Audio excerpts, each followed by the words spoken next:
안녕하세요. 오늘도 시청해주셔서 감사드리고요. 바로 사연 읽어보겠습니다. 고기는 핑계고 사돈이 가지고 계신 20억 혼자 꿀꺽 하려는 거잖아요. 내 딸이 뭘 그리 잘못했나요? 욕심은 더럽게 많아서리. 에휴.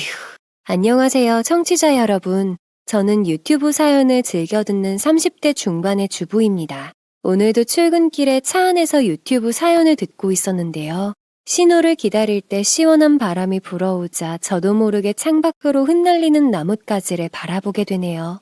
소여름에 문턱에 서서 싱그럽게 자라난 나뭇잎을 보니 얼마 전까지만 해도 앙상했던 그 나무가 맞나 싶습니다. 겨울이라는 힘든 시기를 보낸 뒤에 다시 화려하게 변하는 나무를 보며 저 역시 지난 날을 되돌아보게 되더라고요.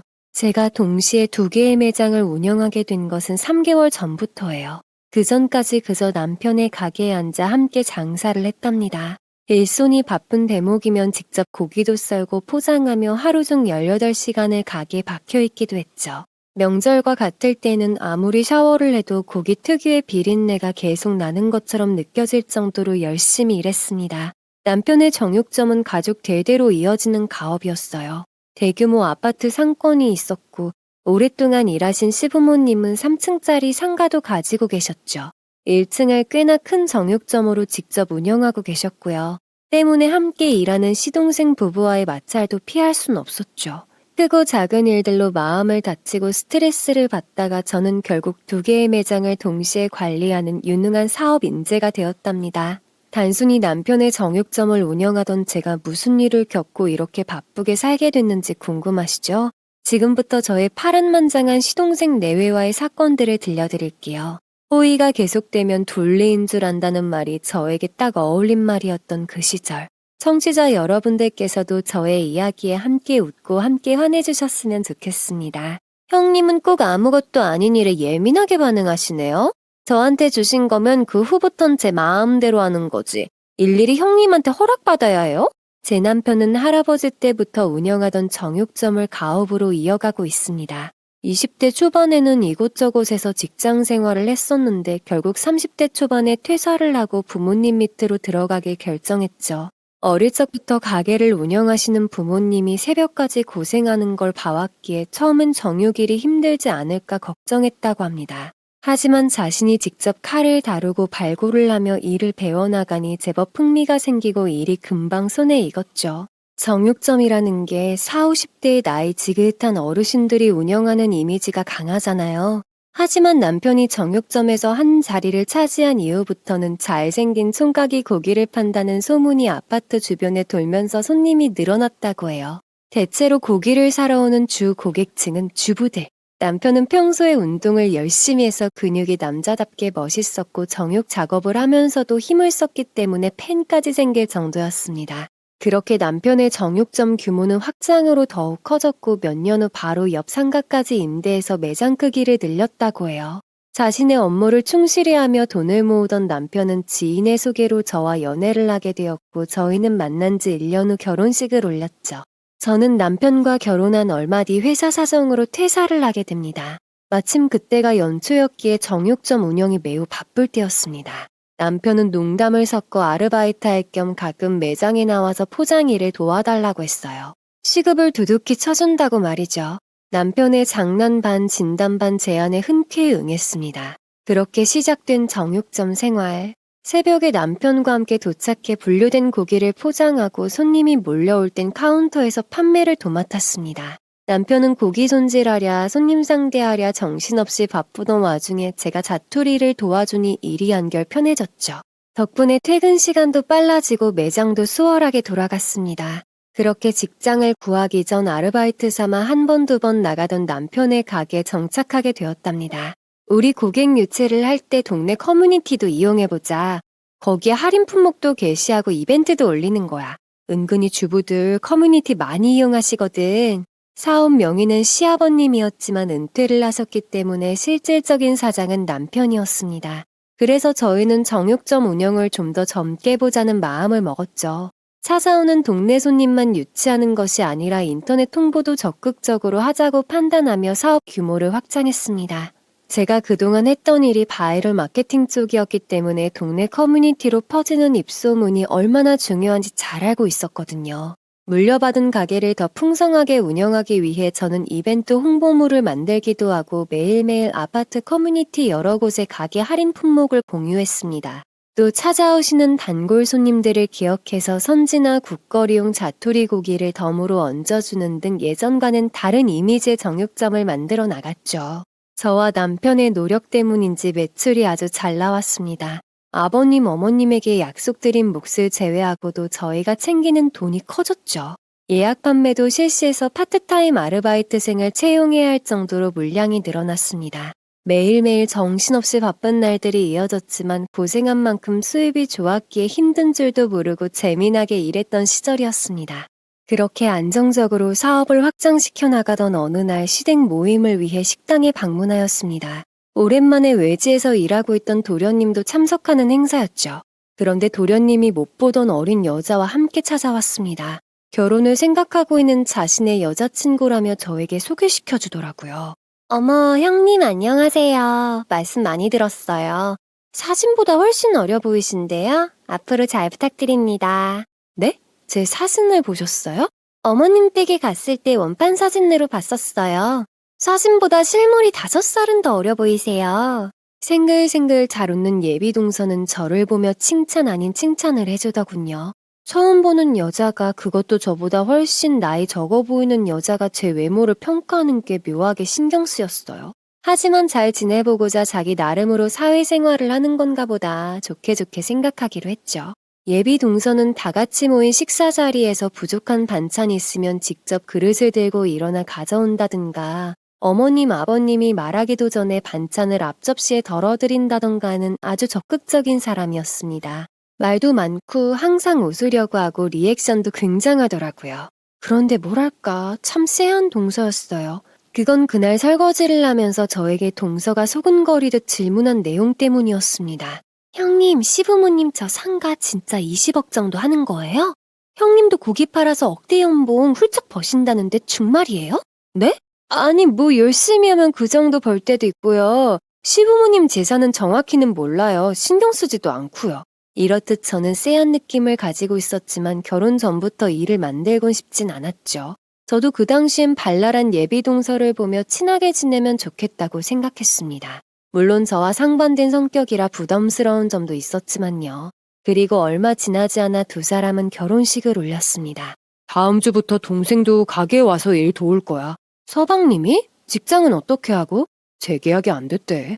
작은 중소기업에서 사무직으로 일하고 있던 서방님은 이번 재계약에 실패하였고 결혼까지 했는데 한순간에 실직자가 되었습니다.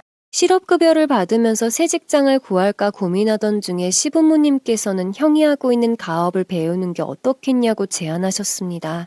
어릴 적부터 부모님 고생하는 걸 봐온 두 형제는 출산업은 절대 안 하겠다고 큰소리 뻥뻥 쳤지만 세상살이가 뭐 그리 만만하나요. 결국 서방님 역시 동서와의 상의 끝에 형과 함께 가업을 이어나가길 결정했던 것입니다.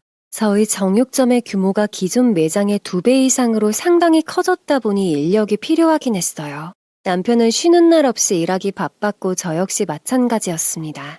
명절과 같은 대목에는 아르바이트생을 고용해서 운영했다고는 하지만 평일에도 쉼없이 일해야 했기 때문에 돈을 버는 만큼 건강 상태도 나빠져갔죠. 직원 채용 이야기를 하던 와중에 서방님이 자진하여 가업에 뛰어들겠다고 선언했으니 저희에게는 호재라면 호재, 악재라면 악재였습니다. 앞서 말씀드렸다시피 시부모님 두 분은 사업상에서 완전히 물러나 있었기 때문에 도매 및 가게 관리비를 제외한 나머지 순수익 중 상당 부분이 저희 부부에게 돌아갔습니다. 그래서 저 역시 취업 걱정 없이 가게 운영에만 전력을 쏟았던 거고요. 2층, 3층 임대료만 관리하고 계셨습니다. 그런데 앞으로는 서방님네와 나눠 가져가게 되니 저희가 장사를 더욱 열심히 해야 줄어든 공백을 의식하지 않을 수 있는 상황이 되었습니다. 서방님은 정육일에 관해서는 전혀 무지했던 상태였기 때문에 이참에 전문적으로 일을 배운다며 정육기술학원에 등록하여 기초부터 배워나갔습니다. 시어머니도 이런 저의 기분을 아셨는지 조금 시간을 가져보자. 자기들도 먹고 살려고 저렇게 열심인데 어떻게 안 도와주겠니? 네가 조금 고생해줘.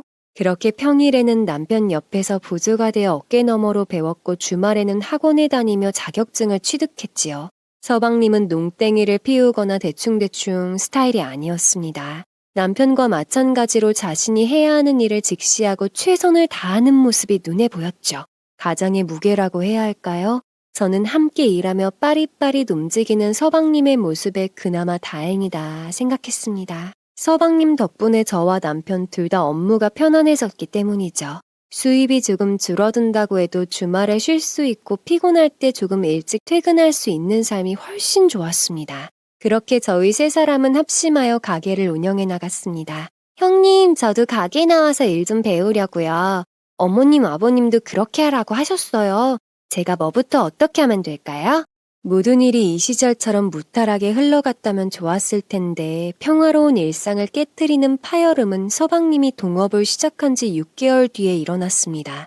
추석이 있기 한 달 전 초가을에 동서 역시 돌연 다니던 직장을 퇴사한 것입니다. 동서는 간호조무사로 신혼집 인근에 있는 성형외과에 다니고 있었는데 모종의 이유로 퇴사를 결심했습니다. 그곳 사람들과의 트러블 때문에 스트레스 받아서 못 다니겠다나 뭐라나.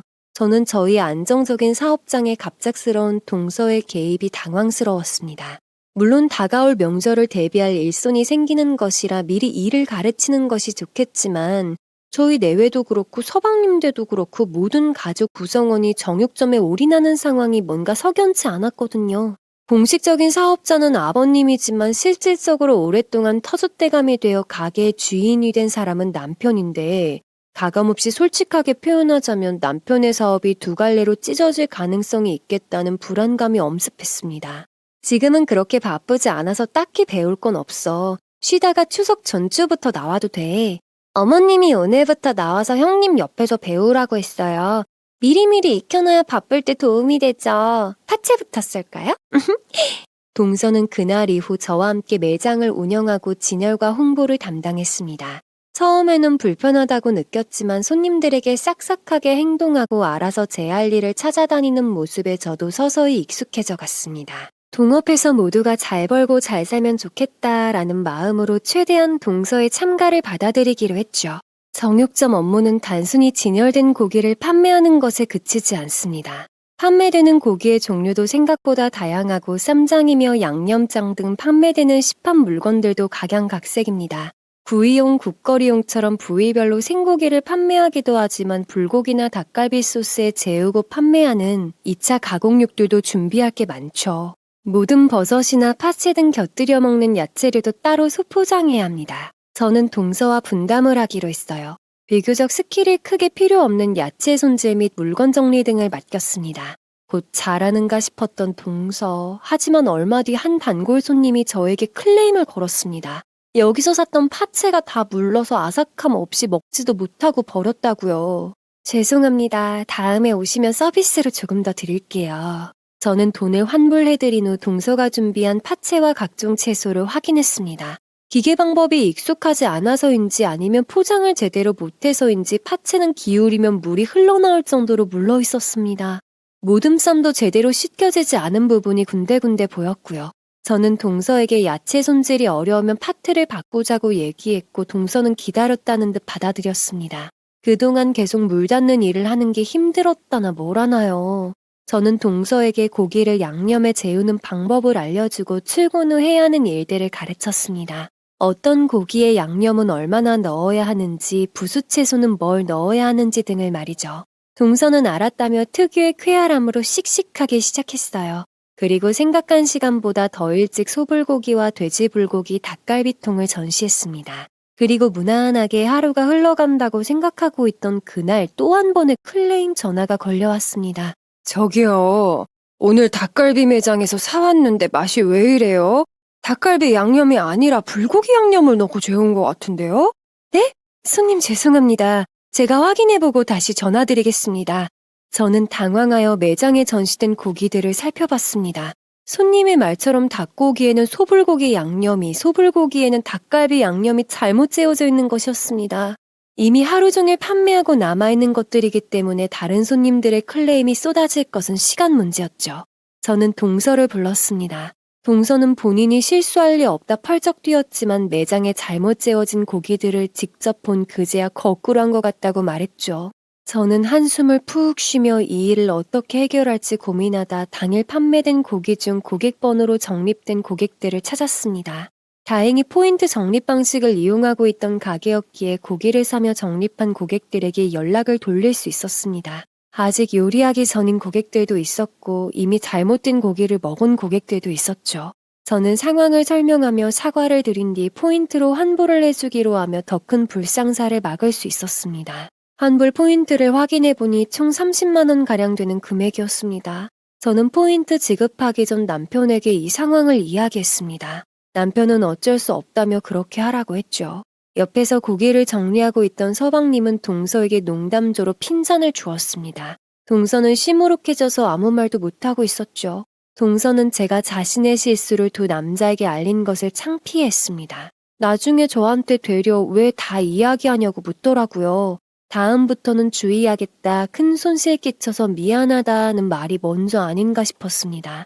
저는 애처럼 자기 기분만 생각하는 동서에게 따끔하게 이야기했죠. 일하면서 가게의 수입 몇십만 원이 왔다 갔다 하는데 사상인 남편이 당연히 알아야 할 문제지 동서. 그리고 이런 일이 생겼으면 앞으로 주의하겠다, 조심하겠다. 먼저 말하는 게 예의고. 동서는 입을 대빨 내민 채로 궁시렁대며 돌아섰습니다. 그런데 그런 동서의 중얼거림이 살며시 들리더군요. 20억에 비하면 발톱의 때만큼인데 진짜 짜증나. 저는 동서의 태도에 기가 막혀 말이 안 나왔습니다. 애도 아니고 무슨 버릇인지. 지금 생각해보면 그때부터 동서의 태도가 약간 저를 견제하는 느낌으로 바뀌었네요. 그 사건이 있은 후 저에게 거리두기를 하던 동서는 며칠이 지나자 다시 제 페이스로 돌아왔습니다. 저는 괜히 긁어부스럼 만들까 싶어 말하지 않고 제 임무만 충실히 수행했지요. 남편과 서방님은 대목을 앞두고 정육 작업량을 늘렸고 질 좋은 고기를 구하기 위해 축산시장을 자주 방문했습니다. 저와 동서 역시 각종 이벤트를 구상하며 어떤 혜택으로 손님을 끌어당길지 회의하기도 했죠. 저희 가게는 예전부터 자투리 고기를 덤으로 얹어주는 서비스가 있었습니다. 도축 이후 남은 고기들을 한데 모아 얼마 이상 구매한 고객에게 국거리용 고기를 증정했죠. 명절이 껴있는 주간에는 다른 이벤트를 진행하기 때문에 중복 이벤트는 하지 않기로 했습니다. 그런데 그날 저녁 갑자기 동서의 어머니께서 방문을 하셨어요. 깜짝 놀라 인사를 드리니 이곳저곳 둘러보시며 밝게 이야기하시는 겁니다. 아이고, 매장이 참 이쁘네요. 돈이 덩쿨째 굴러들어오겠어요. 이렇게 장사가 잘 되는 상가가 있으면 건물 가치도 오를 테고. 아이고야. 기분이 썩 좋진 않았지만 최대한 티를 내지 않고 이런저런 이야기를 했죠. 그리고 남은 사골과 고깃거리들을 푸짐히 챙겨드렸습니다. 이때는 이 방문이 무슨 의미인 줄 몰랐네요. 그래서 저희는 팔고 남은 자투리 고기들을 각자의 집으로 원하는 만큼 가져갔죠. 시부모님께도 드리고 친정에 보내드려도 넉넉한 양이었습니다. 바빴던 명절이 끝난 후 저희는 슬슬 다시 원래 일상으로 돌아왔습니다. 네 사람 다 원래 자신이 맡았던 일들을 착착 수행해 나갔습니다. 저는 주로 매장 관리 및 판매가 주 업무였기 때문에 얼굴을 알고 있는 단골 손님이 오면 조금이라도 덤을 주기로 했습니다. 그런데 오후가 되면 떨어져야 하는 서비스 자투리 고기가 점심이 갓 지났는데도 부족한 느낌인 거예요. 오늘 손님이 많았나? 그건 아닌데. 그럼 자투리 고기가 오늘은 좀 덜 나왔나? 생각하면서 판매를 계속했죠. 그런데 부족함이 하루 이틀로 끝나는 게 아니더라고요. 매번 고기를 들어오는 양은 비슷비슷한데 서비스 고기의 양은 예전에 비해 30% 가까이 줄어든 느낌이었습니다. 저는 한 일주일 정도를 이상하다 생각하다 집에 돌아오는 길에 남편에게 물어봤죠. 여보, 요즘 정육할 때 자투리 많이 안 나와? 아니, 비슷하게 나오지. 왜? 요즘 들어서 고기가 너무 일찍 소진돼서. 예전에는 저녁쯤 끝났다면 요즘은 점심 이후에 간당간당하는 거야. 남편은 그럴 리가 없다며 어깨를 으쓱해 보였습니다. 도축 작업은 서방님과 남편 둘 다 똑같이 진행하고 있고 항상 같은 케이스에 담아둡니다. 서비스로 자투리를 나눠준다는 걸 알고 있기 때문에 달라질 이유가 없다는 거죠. 저는 왜 그럴까? 손님들에게 나눠주는 양이 갑자기 늘었나? 별별 이유를 곰곰이 생각하다 내일은 아침부터 유심히 지켜봐야겠다고 생각했습니다. 다음날 남편과 서방님이 새벽부터 정육 작업을 시작했고 저는 어깨 너머로 자투리 고기통을 수시로 확인했습니다. 제가 매장 관리를 마치고 보니 항상 담아두는 그 통의 절반 넘는 양이 수북히 쌓여 있었죠. 저는 판매를 하면서 위생봉지에 담을 때 옆에 있는 계량기를 사용했습니다. 원래는 한 주먹 정도를 감에 따라 나누었지만 손이 커진 걸까 싶어서 계량기로 확인 후 서비스를 드렸죠. 그렇게 장사는 무난하게 진행됐습니다. 그런데 문제는 점심 이후에 일어났습니다. 저희는 점심을 교대로 먹거든요. 먼저 저와 남편이 먹고 1시간 뒤 서방님 내외가 먹습니다. 그런데 저희가 식사를 하고 온 이후 판매를 하는데 밥을 먹으러 가기 전보다 자투리 고기의 양이 확 줄어있는 것이었습니다. 1시간 안에 손님이 몰아쳤던 건가 싶어서 판매 기록을 보니 그렇게 많은 양의 서비스가 나갈 일은 없었습니다. 이상하다 생각했던 저는 동서가 밥을 먹고 돌아왔을 때 물어보았죠. 동서, 점심 먹고 왔는데 자투리 양이 한참 줄어있네? 서비스 많이 나갔어? 네? 몇 개 나갔어요. 그렇게 많이는 아니고요. 동서는 저의 물음에 좀 꺼림칙한 느낌으로 대답하였습니다. 그리고는 말이 이어지지 않게 하려는 듯 후다닥 냉장실 쪽으로 사라지더라고요. 점심을 먹고 온 지 1시간 만에 고기 양이 확 줄어든 게 참 이상했죠. 동서가 계량을 안 하고 특정 손님한테 마구 퍼준 게 아닐까 싶은 합리적인 의심이 들 정도였습니다. 그리고 정신없이 일하다 다시 서비스 고기가 나가야 할 순간이 왔습니다. 그런데 또 이번에는 고기 양이 아까처럼 수북하게 늘어있는 겁니다. 이건 또 뭐야? 저는 우선 손님 응대를 마친 뒤 정육점에 있는 남편에게 찾아갔습니다. 여보, 자투리 여보가 더 추가했어? 아니, 자투리는 아침에 한 게 다야. 왜, 또 부족해? 저는 아무것도 아니라고 말하며 다시 매장으로 나왔죠. 그리고 무슨 일이람 생각하던 중에 순간 핏물이 묻어있는 큰 위생봉투가 휴지통에 버려진 것을 발견했습니다. 정황상 수북히 쌓인 자투리 고기를 담았던 위생봉지였다는 걸 알 수 있었죠. 누군가 일부러 위생봉지에 담아두었다가 다시 돌려놓았다는 것. 여러분도 누구의 짓인지 말 안 해도 감이 오시죠? 바로 동서였습니다. 저는 소스리를 정리하고 있는 동서에게 다가갔습니다.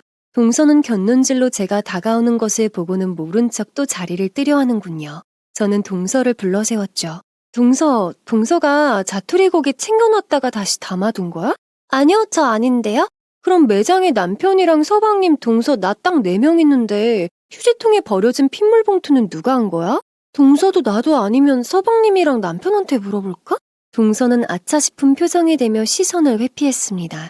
저는 뻔히 들킬 짓을 해놓고는 자신이 안 했다고 시치미를 딱 대는 동서가 기가 막히더군요. 대체 왜 이런 짓을 한 걸까요?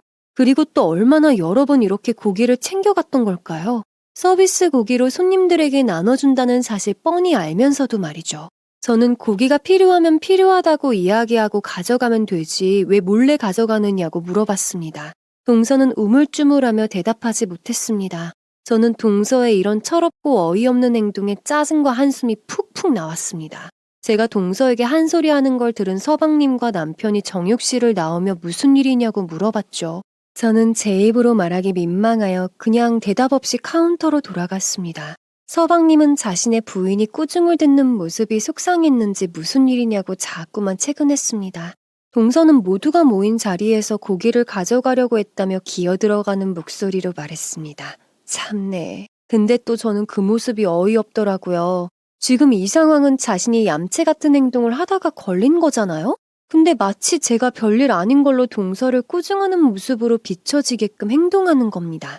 자기가 무슨 10살 먹은 애도 아니면서 고개를 푹 숙이고 손가락을 만지작 하며 우물쭈물대는 게 어찌나 얄밉던지요. 저게 곧 30을 바라보고 있는 여자의 태도인가요?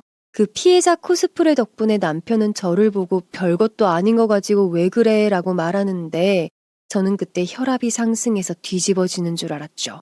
괜히 그 자리에서 사건의 내막을 밝히려 하는 게 더 민망해질까봐 저는 목울대로 올라오는 화를 꾹꾹 참았습니다. 서방님은 괜히 저를 한번 힐끔 쳐다보더니 동서를 데리고 매장을 나가더군요. 그 중얼거림은 덤이고요. 정말 치사하네. 진짜 한 푼도 안 주려고 저러는 거지? 저는 서방님과 동서가 나가는 것을 확인한 뒤 남편에게 있는 그대로의 사실을 말했습니다. 처음부터 끝까지 다.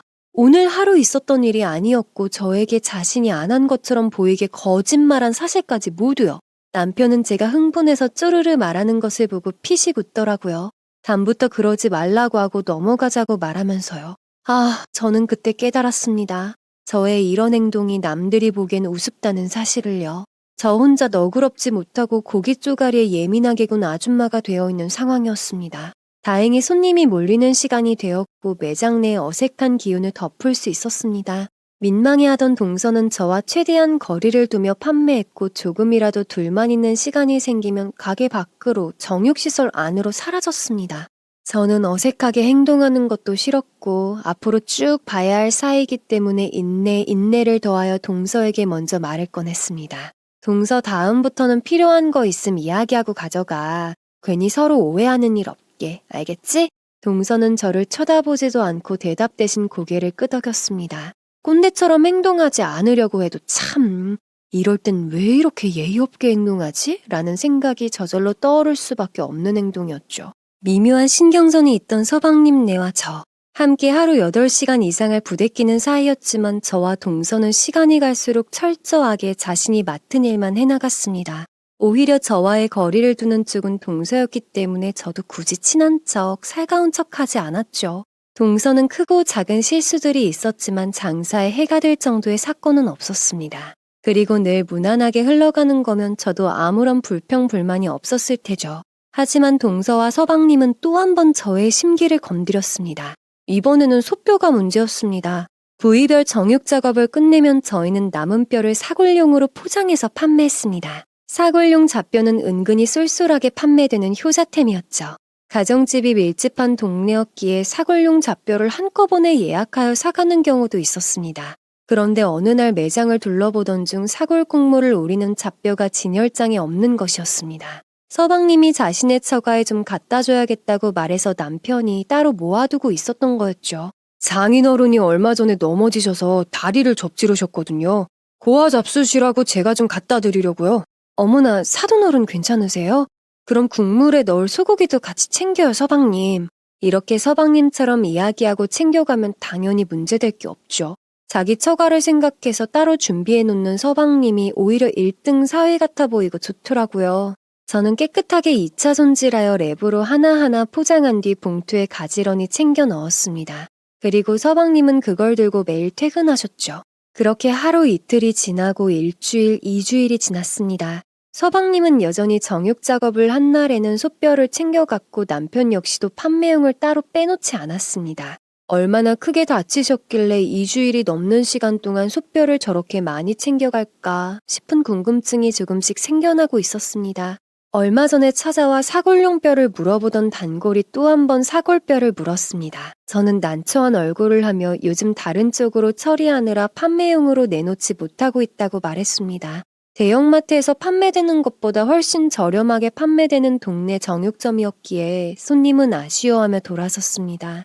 저는 이쯤 되면 서방님네가 그만 가져가도 되지 않을까 생각했지만 가족과 연관된 상황의 이야기를 꺼내면 불편한 일이 생길까봐 알아서 눈치껏 행동하겠지라며 말을 아꼈죠. 그리고 뜻밖의 이야기는 잡뼈를 찾던 그 단골 손님에게서 듣게 되었습니다. 저는 휴일에 대형마트에서 장을 보다 그 손님을 만나 쇼핑을 하며 이런저런 이야기를 나눴는데요. 아니 글쎄 동서의 장모가 주변 이웃들에게 사골국물을 소분해서 판매한다는 거 아니겠어요? 저는 이게 웬 뚱딴지 같은 소리인가 해서 자세히 이야기해달라 부탁했습니다. 내가 그 집 장모랑 같은 교회 다니고 있잖아. 요즘 그 양반이 교회 커뮤니티에 사골국물 판다고 글을 올렸길래 나도 10kg 샀어. 그래서 최근에 자기 가게에서 뼈를 안 파는가 보다 했지. 그 정육점 상가. 여태껏 첫째네가 다 키운 거라고 소문났잖아. 근데 그게 아니래. 막내 아들이 진짜 뒤에서 다 파주고 해서 그리 큰 거라네. 그래서 그 상가도 죽으면 막내 아들이 가진다나 봐. 25억쯤 한다네, 세상에. 모두가 한 동네에서 살보비며 사는 이웃이다 보니 신빙성 있는 정보였습니다. 저는 어색하게 웃었지만 당황한 표정을 감출 수가 없었습니다. 단골 손님은 저의 얼굴을 흘낏 보고는 그쪽 처가랑 새로운 사업 시작한 거야? 근데 그렇게 판매해도 되나 싶더라고. 식품위생법 요즘 엄하다던데 함부로 팔면 안 되는 거 아니야? 라는 걱정 어린 말도 덧붙였습니다. 게다가 그 소문이 맞냐고 둘째 내가 상가랑 25억 다 갖는 거냐고 아우성이었죠. 저는 잘 모르는 일이라 한번 동서에게 물어봐야겠다고 이야기하고 서둘러서 그 자리를 떴죠. 그동안 서방님과 동서는 장인어른 핑계를 대고 가져간 잡뼈들로 뭘 한 걸까요? 만약 자신들이 먹으려고 구웠다가 남은 것을 처치하기 어려웠던 거라면 그냥 이웃들에게 나눠줘도 될 일인데 말이죠. 그리고 그 정도로 넘치는 상황이라면 굳이 매주 도축 후 남은 뼈를 그렇게 열심히 챙겨가지도 않을 거고요. 저는 이걸 아는 척 해야 하나 그냥 계속 모른 척 해야 하나 고민하다가 사실을 확인해 보자고 마음먹었습니다. 교회 커뮤니티는 인터넷 카페에 가입만 하면 됐기에 확인하는 절차는 쉬웠습니다. 교회 관련한 소식 이외에 각종 벼룩시장이나 중고물품 판매글도 심심찮게 올라오는 곳이었죠. 저는 카페에 들어간 후 검색어에 사고를 넣고 조회를 클릭했습니다. 설마 하던 마음이 무색하게도 똑같은 제목의 글이 2주 전부터 매일매일 올라오고 있었습니다. 무려 14개의 게시글이 같은 양식으로 쭉쭉 업데이트가 되어 있더군요. 저는 판매자의 아이디를 클릭하여 블로그에 들어가 봤습니다. 한참 전에 게시글이 몇 개 적혀있는 블로그였지만 그 사진 속 인물은 동서였습니다. 저는 동서가 자신의 친정 식구들과 계획적으로 사골 국물을 판매하고 있다는 것을 확인하자 몹시 당황스러워서 말문이 막혔습니다. 게시글은 일괄적으로 복사 붙여넣기 한 판매용 글이었는데 전문적으로 소포장해서 얼려놓은 사골팩들을 가지런히 정리해놓고 사진도 찍어놓았더군요. 최고급 한우뼈를 10시간 이상 푹 고아 만든 영양 만점 사골 국물이라는 광고 문구도 거창하게 실려 있었습니다. 판매 게시글 밑으로는 사골 국물을 사고 싶다는 댓글이 여러 개 달려있고 거기 아래에 가격을 안내하는 댓글도 꼬박꼬박 붙어 있었습니다. 그중 가장 어이가 없었던 것은 잡뼈의 가격과 자신들이 구워놓은 국물의 가격을 비교한 상품 설명이었습니다. 사골을 사서 집에서 시간과 노동을 들여 고운 가격보다 이렇게 완제품으로 된 것을 사는 게 훨씬 싸다는 논리의 비교였습니다. 가게의 판매 상품을 가족 핑계를 대고 무단으로 가져가 놓고는 뒤로 이득을 취하는 행동도 문제지만 뻔히 우리가 사골용 뼈를 판매한다는 걸 알면서도 그런 비교를 적어놓은 동서의 행동이 정말 어이없고 화가 났습니다. 저는 남편에게 말하기 전에 먼저 눈치를 줘서 사건을 끝내야겠다고 생각했습니다. 저번처럼 또 별거 아닌 거 가지고 난리 피우는 아줌마 같이 보여질까봐 소극적이어진 탓도 있었죠.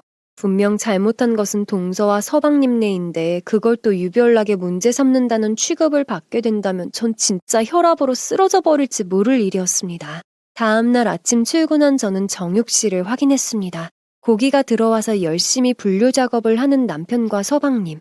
저는 넌지시 두 사람에게 말했습니다. 오늘은 판매용 사골 챙겨줘요. 며칠 전부터 찾는 고객들이 있어서 계속 전화하네. 형수님, 오늘도 저희가 가져가야 할 것 같아요. 장인어른이 아직 완쾌가 안 되셔서. 어머, 아직 부족해요? 그동안 한 30kg은 가져간 것 같은데 그 정도 양이면 4인 가구도 3달은 좋게 먹을 수 있는 양 나오지 않아요? 제가 눈치를 주자 서방님은 어색하게 대답하며 그렇게 됐다는 둥의 말로 대답하더군요. 저는 그럼 예약 잡힌 것은 판매해야 하니 필요한 만큼 가져가시고 남은 것은 빼달라고 말하며 정육실에 나왔습니다. 제 시선을 회피하는 서방님의 태도는 앞에서 정육 작업에 한창인 남편 역시도 이상하다 느껴질 정도였습니다. 동서는 정육실에서 제가 하는 얘기를 엿들었는지 제가 나오자 시선을 애써 회피하며 매장 정리를 했습니다. 저는 동서에게 친정 아버님 상태는 괜찮냐, 병원 잘 다니고 있냐 물었습니다. 동서는 차츰 나아가고 있다고 말했지만 목소리는 심술이 난 듯 틱틱댔습니다. 오늘 서방님이 사골 또 챙겨가신다는데 너무 사골만 드시는 거 아니야? 그러다 건강에 더 문제 생길 수 있어, 동서. 저희가 알아서 해요. 형님은 저희가 그거 좀 가져가는 게 그렇게 못마땅하세요? 좀? 좀이라니, 동서. 2주일 내내 가져간 게 30kg은 좋긴 넘어. 정말 부족해서 가져가는 거 맞아? 동서는 입을 대빨 내민 채로 저를 등지고 대답하지 않았습니다. 저는 싹퉁바가지처럼 대꾸하는 동서한테 기가 막혀서 말이 안 나오더군요. 자기네들이 별 시덥잖은 핑계로 사고를 뒤로 빼돌리면서 뭐가 그리 잘났다고 배짱일까요? 식품위생법도 위반한 채로 사골 국물을 팔고 있다는 사실을 제가 모른다고 생각하는 모양입니다. 동서는 매장을 진열하며 궁시렁궁시렁 혼잣말을 했습니다. 저는 그 궁시렁 사이에서 쥐가 뭔데? 라는 말이 들렸고 저는 급기야 목소리를 높였죠. 동서 뭐라고 했어 방금? 뭐? 쥐가 뭔데? 형님은 가끔 가다가 꼭 아무것도 아닌 일에 예민하게 반응하시네요. 저희한테 가져가라고 하신 거면 그 후부턴 제 마음대로 하는 거지. 일일이 형님한테 말해야 해요? 친정 핑계대고 그걸로 사골국물 장사를 하고 있으니까 말하는 거 아니야. 제가 싹퉁바가지 없는 동서를 향해 호통을 쳤습니다. 그러자 매섭게 노려보던 동서가 입을 꾹 다물어 버렸습니다. 저의 하이톤을 들은 남편과 서방님은 불이 나게 정육실에 나왔습니다. 둘이 또 무슨 일이냐고 물어보는 남편. 저는 상기된 얼굴로 동서를 쏘아보았고 동서 역시 불만 가득한 얼굴로 눈을 흘겼습니다. 아니나 다를까 서방님은 동서 옆에 다가가 형수님 왜 애한테 소리를 지르세요? 라며 저를 쳐다보더군요. 남편 역시 앞뒤 상황을 전혀 모르기에 왜 소리를 치냐며 저를 나무라는 듯 말했습니다. 저는 남편과 서방님이 있는 자리에서 단골 손님에게 들었던 이야기를 모두 말했습니다. 2주 가까이 들고 간 사골뼈로 동서네가 교회 커뮤니티에서 국물을 판매하고 있다는 것 모두를 말이죠. 남편은 깜짝 놀라며 서방님을 향해 이게 사실이냐 되물었고 서방님은 당황하며 변명 아닌 변명을 늘어놓았습니다. 하지만 서방님 입에서 나오는 말들은 앞뒤가 안 맞는 이야기일 뿐이었죠. 남편은 특유의 무시무시한 표정이 되어 서방님을 따로 불러냈고 두 남자는 가게 밖에서 이야기를 나누었습니다. 저는 동서에게 할 말 있으면 해보라고 말했지만 동서는 입술을 질끈 깨물다 가게로 나가버리더군요. 결국 동서의 얌체 같은 행동은 저의 폭로로 두 번 다시 하지 못하게 되었습니다. 서방님 역시 한패가 되어서 남편을 속인 것이니 면목이 없을 테죠. 처음에는 정말 장인어른이 아파서 고왔던 거지만 주변에서 하도 찾아서 어쩔 수 없이 그렇게 됐다는 핑계 같지 않은 핑계를 댔습니다. 남편은 아무리 가업이라고 하지만 동업자끼리의 신뢰가 없으면 함께 운영할 수 없다고 단호히 말했죠. 그리고 이 사건을 시댁에 고스란히 말씀드렸습니다. 시댁에서는 동서네에 적지 않은 실망을 한 것처럼 보였고 두 사람을 나무랐습니다. 그 일이 일순으로 동서는 가게에 띄엄띄엄 나가게 되었죠. 그 시기에 동서의 엄마가 전화를 해왔습니다. 아니 진짜 왜 그러세요? 그깟 고기 좀 쬐끔 팔았다고 이렇게 사람을 무안줍니까? 가족이면 다 같이 잘 먹고 살 수도 있는 거고 조금씩 도와주는 거지 뭘 그리 안 이꼽게 하시냐고요. 아주 욕심보가 하늘을 찌르네. 어이구야. 저는 도저히 참을 수 없어 바로 쏘아붙였습니다. 어르신, 그 정도가 지나치니까 드리는 말씀이죠. 그렇게 줄줄이 빠지면 다 로스이고 손해인데 더구나 뻔뻔하게 거짓말까지 해가며 우롱하는 게 잘하는 행동인가요? 불편한 동업을 계속하던 저희는 아버님이 옆 동네 2호점을 오픈한다는 이야기로 분리되었습니다. 그간 가게를 잘 운영한 덕분에 아버님은 작은 가게를 하나 더 오픈할 생각이셨는데 동서의 사골 사건 이후로 그 날짜가 빨라졌죠. 2호점은 서방님 내외가 전담하여 관리하게 되었습니다. 저는 아버님의 결정에 쌍수를 들고 환영했습니다. 그동안 비양심적으로 행동했던 동서와 서방님에게 불편함과 못마땅함이 쌓였던 상황이었는데 이렇게 강제로 분리를 시켜주다니 감사할 따름이었죠. 2호점은 지금 매장의 절반도 안 되는 작은 가게였습니다. 말 그대로 동네 정육점이었죠. 취급하는 고기의 종류는 물론 양도 적었습니다. 게다가 정육실을 따로 마련해 놓지 않았기 때문에 새벽에 1호점에서 남편과 함께 고기를 손질한 뒤 판매할 양을 2호점에 실어가는 방식으로 운영했죠. 동서와 서방님네는 2호점을 운영하면서 마치 저희의 가게를 라이벌로 생각하는 듯 이상한 판매 전략을 짰습니다. 앞에서 설명했다시피 저는 매주 할인율을 적용하여 행사 이벤트를 결정하고 그걸 동네 커뮤니티에 홍보하며 손님을 불러 모았습니다. 동네의 일상을 손쉽게 알 수 있는 커뮤니티는 보통 주부들이 많이 활용했기 때문에 좋은 홍보 수단이었죠. 그리고 동서 역시 그렇게 가게를 홍보했습니다. 초반에는 자신들의 오픈 행사를 위해 다소 무리하게 이벤트를 열어 고객을 끌어모으는 것이 이해가 되었습니다. 하지만 한 달이 지난 시점에도 저희의 할인 행사보다 훨씬 마진율이 낮은 상태의 할인 판매를 지속하는 것이었습니다. 서방님 저렇게 판매해도 되는 거야? 우리야 판매하는 양이 어느 정도 되지만 저쪽은 규모가 다르잖아.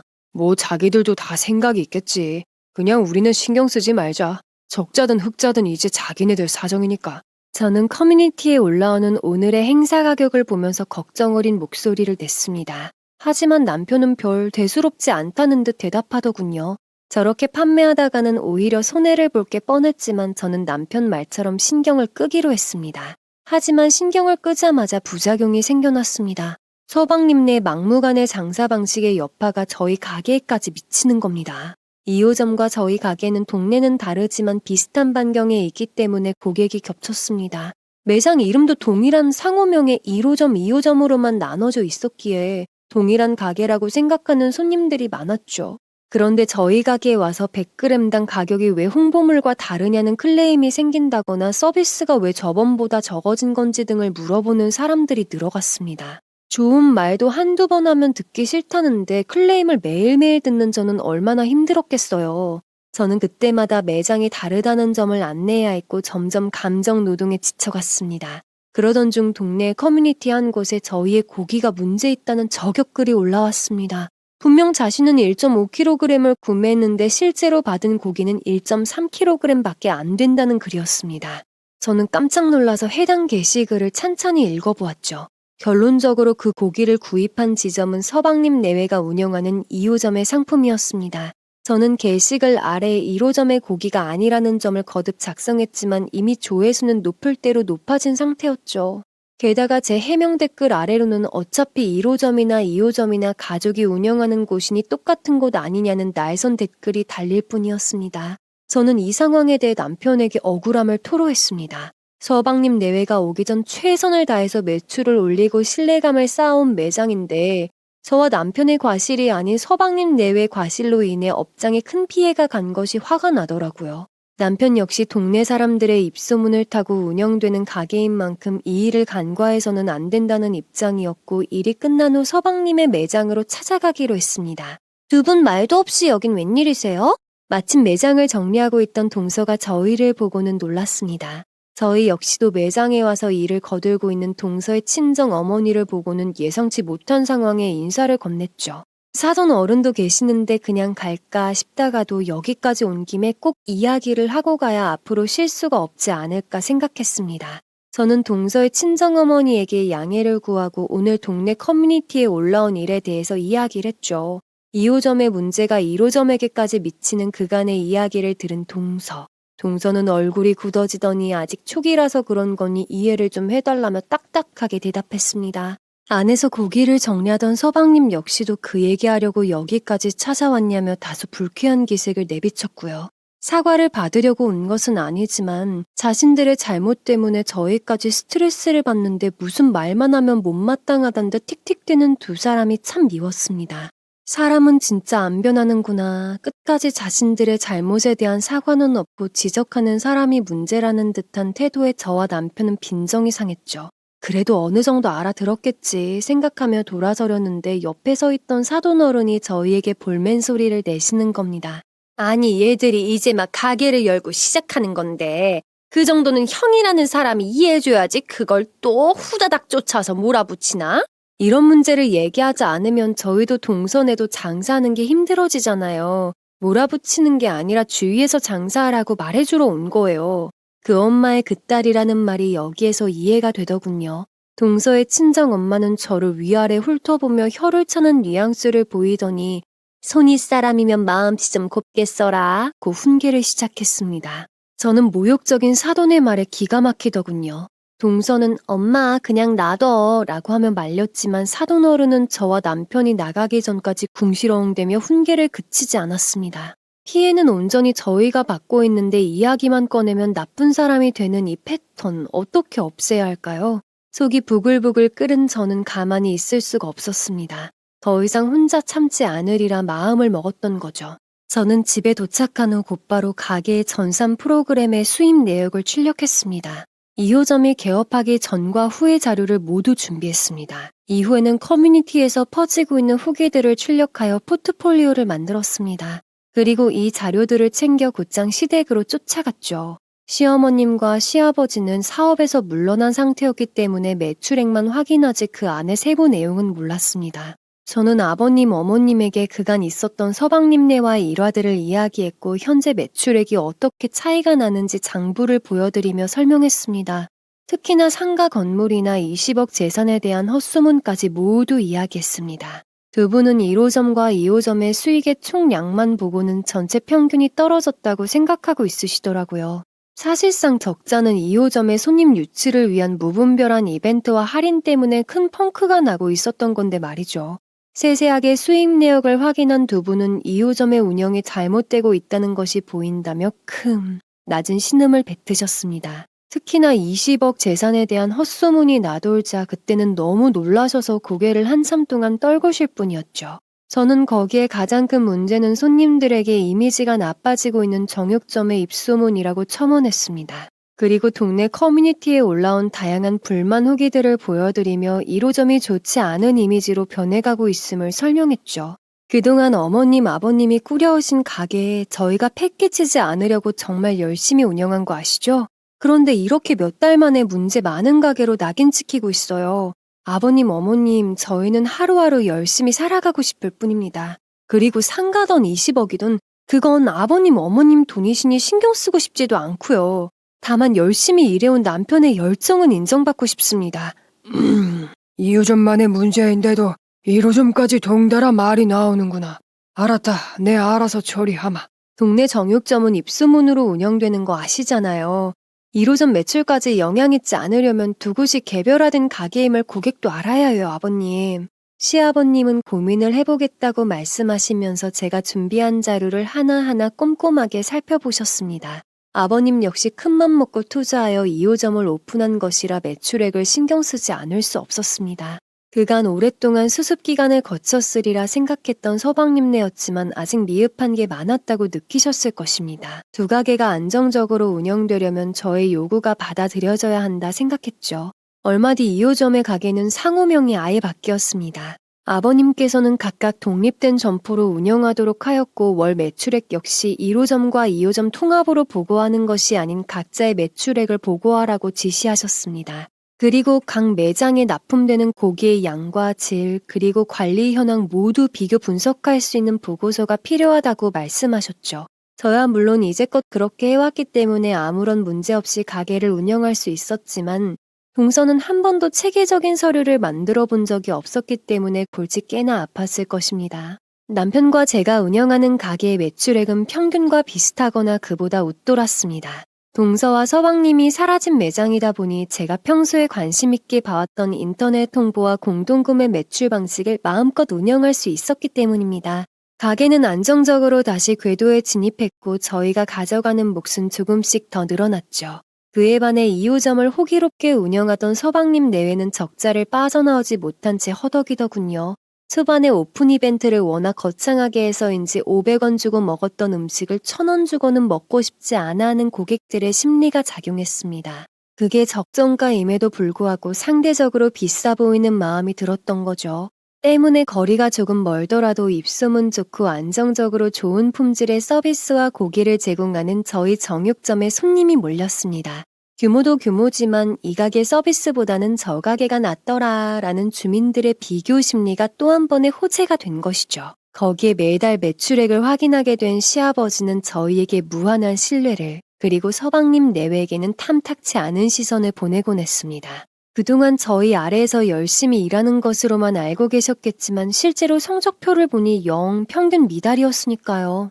그렇게 저와 남편에게 틱틱대던 동서는 자존심이 있는 모양인지 저희에게 SOS는 요청하지 않았습니다. 자기 혼자 열심히 해보려고 했지만 천성이 덜렁인 동서에게 깐깐한 아버님의 평가는 그리 호락호락하지 않았죠. 처음 저를 보고는 가게에서 하는 일 없어 보이는데 수입이 괜찮네 싶었었나 봐요. 하지만 생각보다 할 일도 많고 원하는 만큼의 수입이 들어오지 않자 그새를 못 견디고 도망쳐버린 것이죠. 매장 및 고객 관리를 전 하지 않았던 서방님은 혼자서 점포를 운영할 수 없었고 그렇게 낙동강 오리알 신세가 되어버렸습니다. 결국 동서는 얼마 가지 않아 그 본색을 드러냈습니다. 서방님을 통해 언제 일방적으로 시댁에 모이자고 전화를 해온 것이었죠. 그것도 시어머니를 통해서요. 주말 저녁 늦게 시댁에 가보니 동서 서방님, 동서 어머니가 와 계셨습니다. 거실 현관에서부터 고함 소리가 오고 가고 있었죠. 아니 애들이 이렇게 돈이 없어 쫄쫄 굶고 있는데 그걸 못 도와주시나요? 어차피 나중에 상속 문제로 시끄러워질 거 미리 주시면 얼마나 좋습니까? 네? 엄마, 아빠, 나 좀 살려줘. 은행 대출에 주식에 빚 갚느냐 진짜 죽을 것 같아. 어머님, 아버님 진짜 너무하세요. 혹시 제 남편 주워 왔나요? 어찌리 매몰차세요? 그냥 사람이 싫어지더군요. 그날은 고함 소리만 오고 가고 마무리되었습니다. 아버님은 고개만 끄덕일 뿐 단호하셨거든요.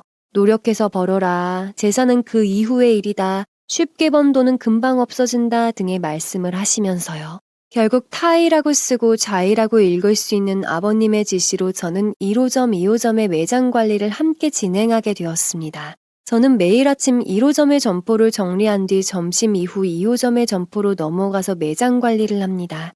파트타임 아르바이트를 구해 2호점 매장을 운영하고 있지만 전반적인 일처리는 모두 제가 도맡아하고 있죠.